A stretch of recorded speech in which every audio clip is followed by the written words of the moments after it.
I was not like this before, but these days in church, I'm starting to have this wrong heart of disliking or even hating brothers and sisters.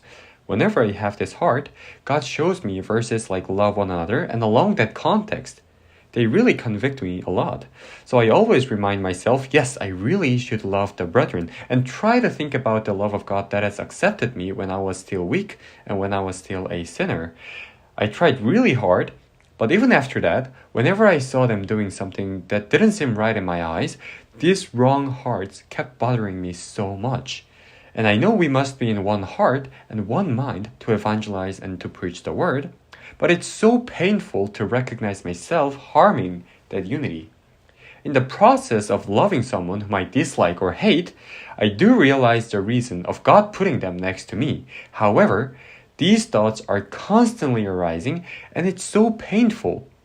I want to gather more and preach more together, but my wrong heart is not allowing that, and it is so suffocating. What shall I do?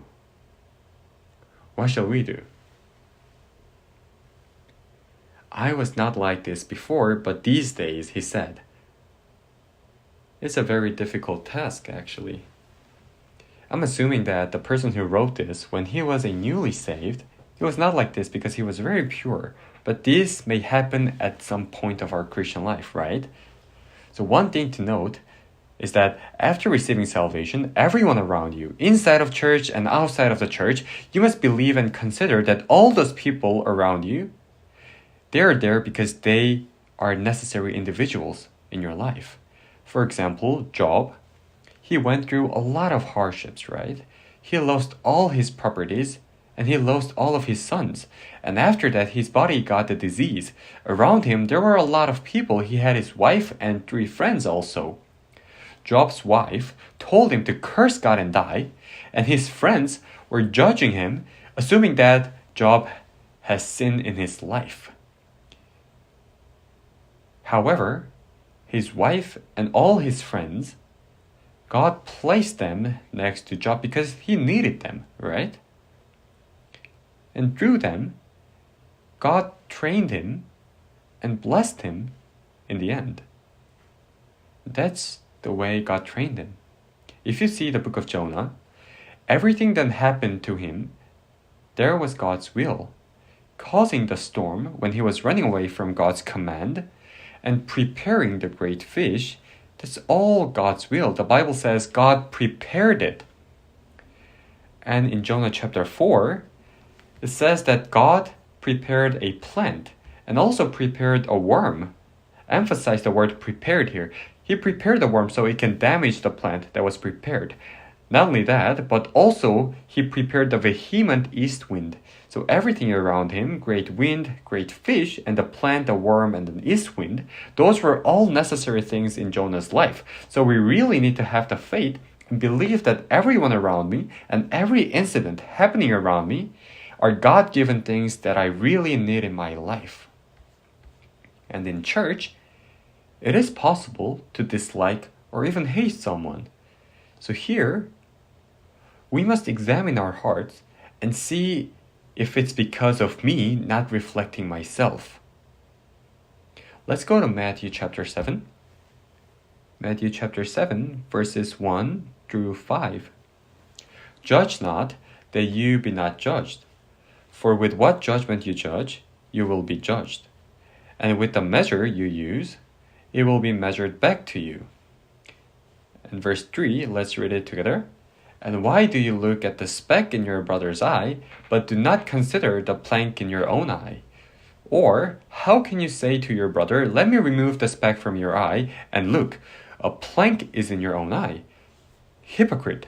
First, remove the plank from your own eye, and then you will see clearly to remove the speck from your brother's eye. I myself may have the plank in my eye, but it's impossible to point out the speck in brethren's eyes. You can't do that. So pointing out other specks can indicate that I may be ignorant to see the plank in my eye.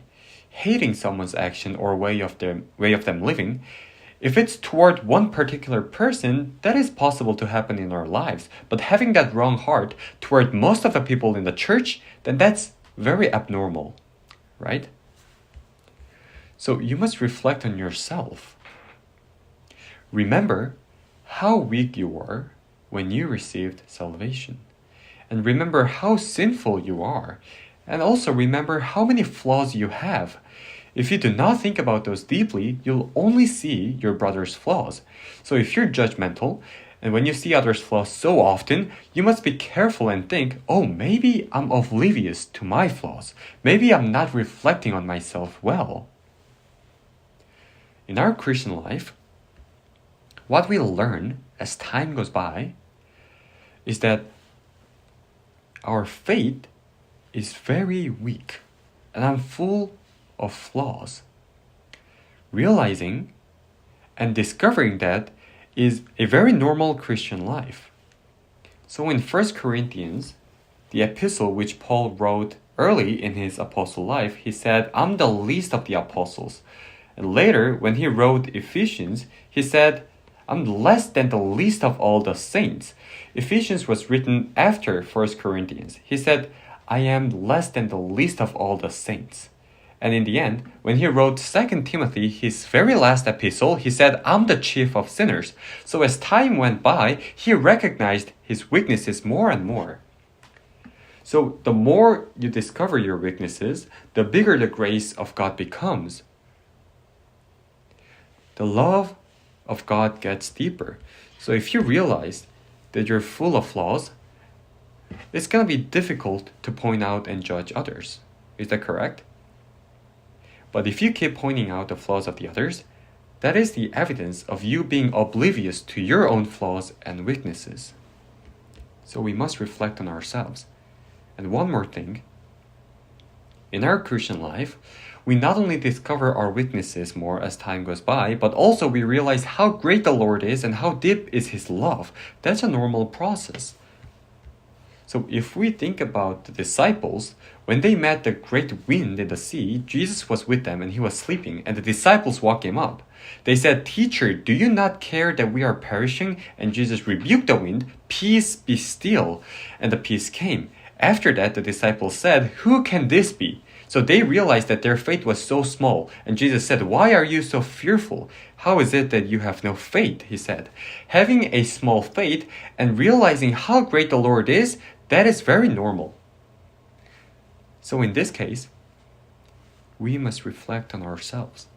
In my Christian life, I must remind myself and think about the moment that I received salvation and think about how much I lack. Then it's going to be difficult for you to point out others' flaws. I admit that in the church, there are a few people who are quite peculiar, but besides that, if you have this kind of heart toward most of the people, then that's not right. So, one more thing to overcome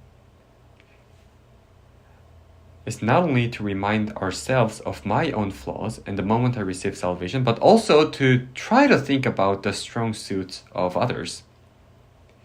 Like in Philippians chapter 2, esteem others better than himself. Esteem others better than myself. No one is completely wrong. Everyone has strong suits and weaknesses. They coexist. Everyone has a weakness and also the strong suits. Try and strive to find the good things about others. Then you'll realize why we need that person in the church.